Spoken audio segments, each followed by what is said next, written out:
ketika pemerintahan Jepun di tanah Melayu, British telah menggunakan sepenuhnya talian hayat yang ada ketika itu untuk menentang Jepun. Sehingga kan British menaja pertubuhan seperti Malayan People Anti-Japanese Army atau ringkasnya MPAJA. Begitu juga dengan The Malayan People Anti-Japanese Union atau MPAJU, termasuk juga Kuomintang dan Parti Komunis Malaya untuk merampas kembali tanah Melayu dan Singapura dari tangan Jepun.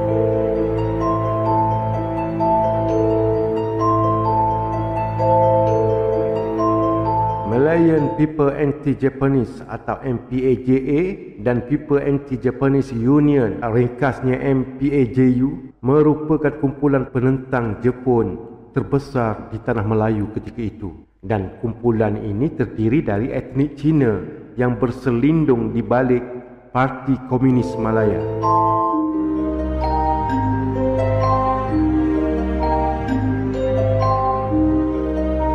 British tidak mungkin menggunakan Parti Komunis Malaya untuk menentang Jepun. Sebab itulah menggunakan kewujudan MPAJA dan MPAJU ini. Namun, waktu yang sama, secara terang-terang British turut bekerjasama dengan Parti Komunis Malaya yang berada di tanah Melayu ketika itu.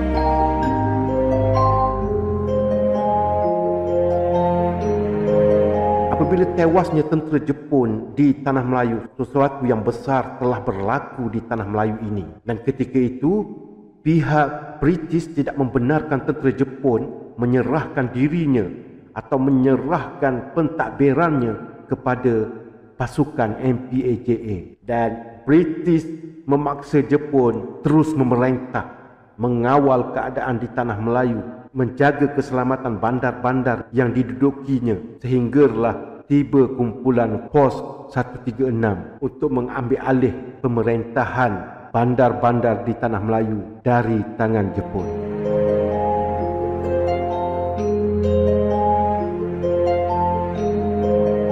Sebab itu kita dapat lihat sesuatu yang besar yang begitu harmonis telah berlaku ketika penyerahan kuasa antara Jepun dan British di tanah Melayu. Sehingga kan majlis penyerahan kuasa mampu dibentuk oleh British ketika mengambil alih tanah Melayu.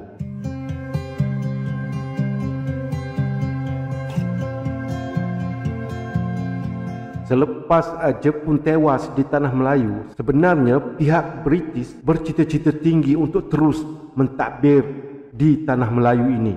British sangat mengenali dengan pertubuhan MPAJA dan MPAJU ini sebab satu ketika mereka sama-sama berjuang. Yang sudah pasti British tidak mahu sama sekali kumpulan gerila ini mendapat lebih kuasa dan pengaruh ke atas masyarakatnya yang ada di tanah Melayu ini.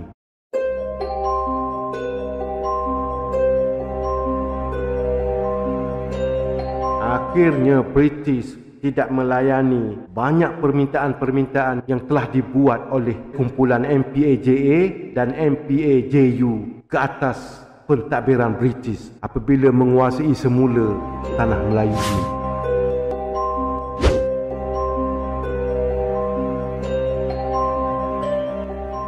Nama Tan Cheng Lock muncul di tengah-tengah propaganda-propaganda yang dilakukan oleh orang-orang Cina yang menuntut beberapa hal berkaitan tanah Melayu ini. Sehingga kan Tan Cheng Lock sendiri berani marah kepada Sultan Melayu apabila Tuanku Sultan menerima kerakyatan imigran dari Indonesia untuk dijadikan sebagai rakyat di negeri-negeri dalam persekutuan tanah Melayu yang mempunyai sultan. Ketika ini juga dimainkan isu mengatakan orang Melayu sebagai imigran, sebagaimana yang dapat dilihat kehadiran orang-orang Indonesia di tanah Melayu ketika itu. Propaganda politik dan isu memanipulasi fakta sebenar oleh masyarakat Cina, dan isu itu dibawa kepada British. Peristiwa ini berlaku pada tahun 1951.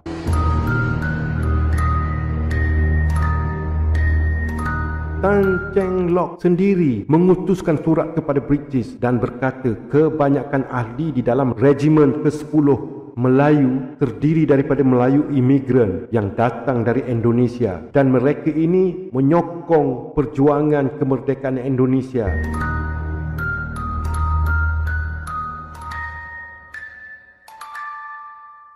Sepatutnya pihak British menghalau terus mereka, iaitu imigran-imigran Indonesia ini dari terus bertapak di tanah Melayu. Dalam waktu yang sama, Tan Cheng Lock juga membantah semua keputusan-keputusan yang dibuat oleh parti-parti politik Melayu pada masa itu dan tidak bersetuju dengan pengiktirafan British terhadap orang Melayu sebagai kaum pribumi asal di semenanjung tanah Melayu. British membalas, imigran yang menyokong pergerakan pengganas komunis tidak seramai imigran yang berada di tanah Melayu ini. Maksud British dengan jelas, imigran yang menyokong pergerakan pengganas komunis tidak seramai imigran yang masuk datang bekerja di sini.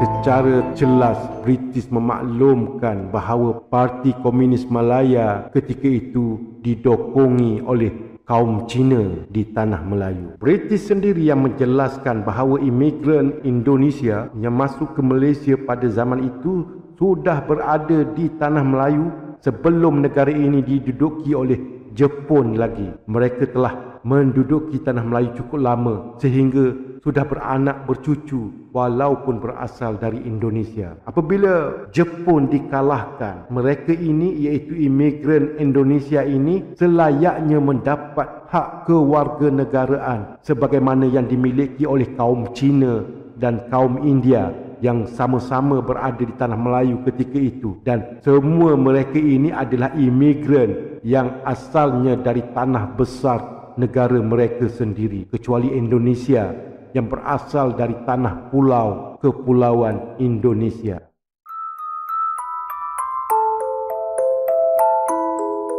British membenarkan memberi hak kewarganegaraan kepada mereka yang telah lama tinggal di tanah Melayu.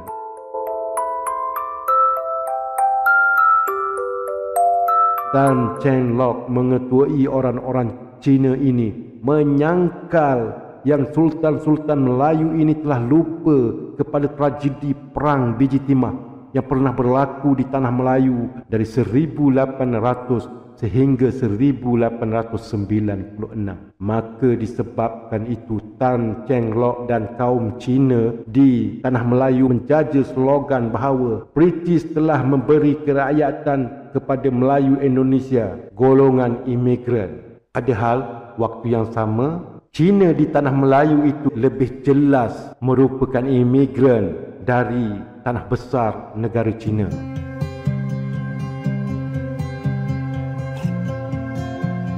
Dalam waktu yang sama, kaum Cina turut meminta supaya negeri-negeri selat ini diserahkan kepada mereka. Kaum Cina mahukan sebuah negeri berasingan dari orang-orang Melayu, mahukan negeri-negeri yang ditadbirnya sendiri, tidak mahu sama sekali diperintah oleh orang-orang Melayu.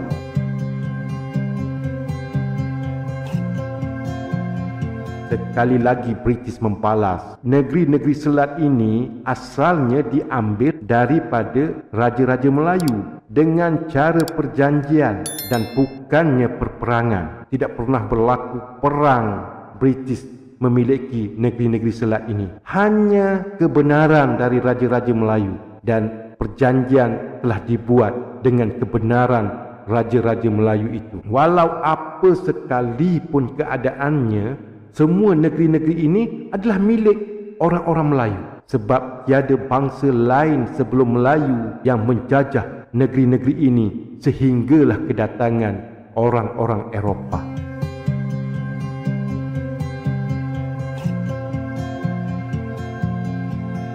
Dan kemudiannya Tan Cheng Lock bersama beberapa pertubuhan Cina semakin tidak berpuas hati, sehinggakan akhbar Cina dengan lantang mengatakan apakah erti kemerdekaan kepada orang-orang Cina jika orang Melayu yang menjadi tuan dan bukan Melayu yang menjadi hamba. Ungkapan ini dimainkan oleh akhbar-akhbar Cina dan mengulangi penyiarannya. Namun begitu, British tidak melayani provokasi-provokasi yang telah dilakukan oleh akhbar-akhbar Cina ini.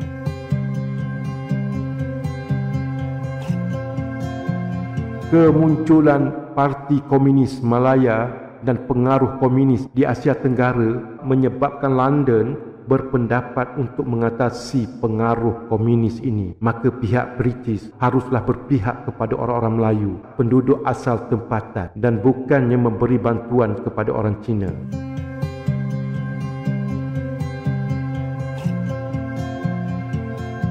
Ini antara faktor luaran yang dilihat oleh British di London, situasi politik di negeri-negeri Asia Tenggara ketika itu. British yang mentadbir Tanah Melayu ini mengikut sepenuhnya rang undang-undang atau perutusan yang dibuat dari British di London. Tujuannya jelas untuk menyekat pengaruh komunis di Asia Tenggara pada waktu itu.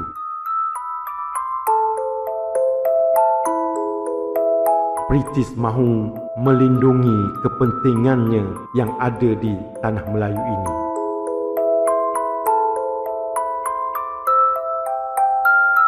Komunis di Tanah Melayu melihat kecenderungan British lebih memberatkan kepada orang Melayu, dan sekali lagi kaum Cina segera membuat propaganda bahawa British melebih-lebihkan orang Melayu dan menyebabkan ramai Cina di kampung-kampung dalam keadaan terpaksa menyertai Parti Komunis Malaya.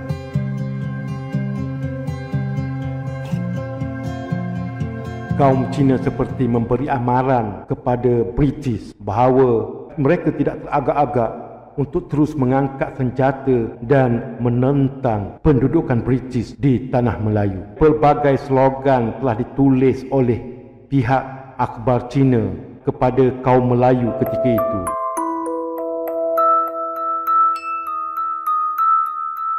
Begitu juga dengan slogan-slogan orang Melayu itu adalah pendatang, turut dimainkan oleh kaum Cina, oleh akhbar-akhbar Cina ketika itu. Sifat resis kaum Cina begitu terserlah. Ini diakui sendiri oleh pihak British.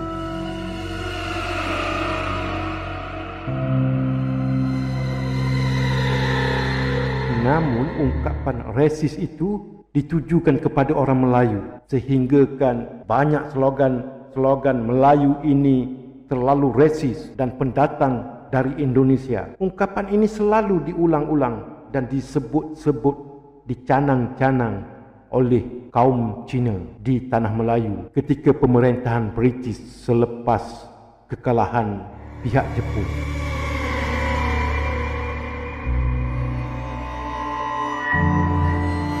Akhirnya orang-orang Cina terus berideologi Cinanya dengan melaunkan semangat kami kaum Mintan dan kami komunis. Ungkapan ini seperti terlalu biasa didengar ketika itu.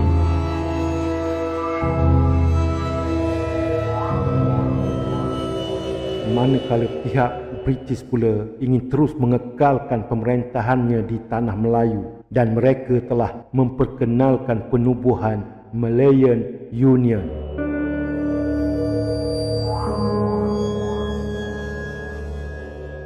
Dalam Malayan Union ini sebenarnya British cuba bertolak ansur dengan pelbagai kaum yang ada di Tanah Melayu ini. British ingin membeli jiwa orang-orang Cina, orang-orang India yang berada di Tanah Melayu ketika itu. Memberi hak sama rata kepada seluruh warga di Tanah Melayu, dan yang menariknya kuasa-kuasa sultan dilucutkan di Tanah Melayu ini dan Malaysia dijadikan sebuah negara, sebuah union. Sebab itulah digelar penubuhan Malayan Union.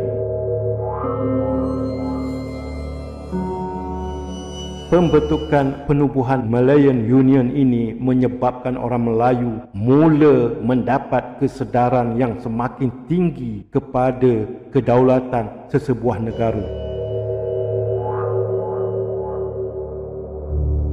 Kerana Malayan Union inilah orang-orang Melayu bangun berarak di jalanan menentang penubuhannya yang bakal dilaksanakan oleh British.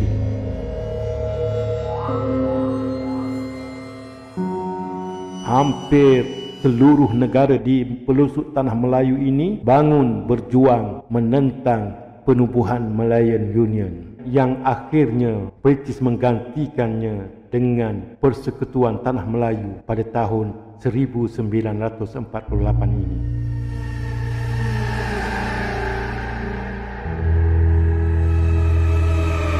Dari sini semakin bergemalah gerakan nasionalisme Melayu yang membawa kepada kemerdekaan pada tahun 1953. Tan Cheng Lock, beliau cukup membantu turut bersama dengan pemimpin-pemimpin lain di Tanah Melayu untuk Tanah Melayu mencapai kemerdekaannya.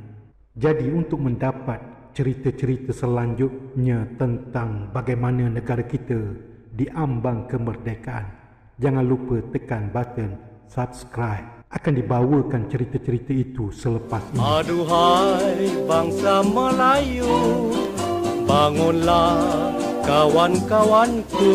Sebenarnya keputusan British membatalkan penubuhan Malayan Union begitu diambil serius oleh kumpulan Cina yang berada di Tanah Melayu, atau lebih tepat oleh kumpulan Parti Komunis Malaya berserta dengan Malayan People Anti-Japanese ketika itu.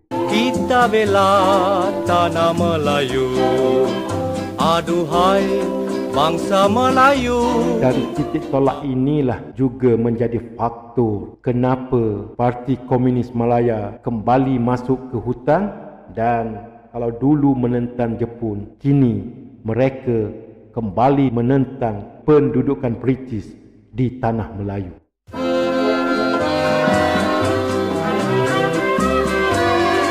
Begitulah warna-warni negara kita sebelum mencapai kemerdekaan dari tangan British.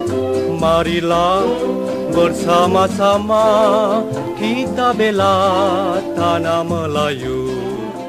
Sekian untuk topik kali ini, dan jangan lupa tekan button subscribe. Sokonglah cerita-cerita yang dibawakan. Marilah bersama-sama kita bela. Sokongan anda kepada kami membuatkan kami lebih bersemangat dalam membawa konten-konten yang lebih menarik. Sekian, terima kasih. Menanjung tanah Melayu memang indah dipandang. Siapa yang tak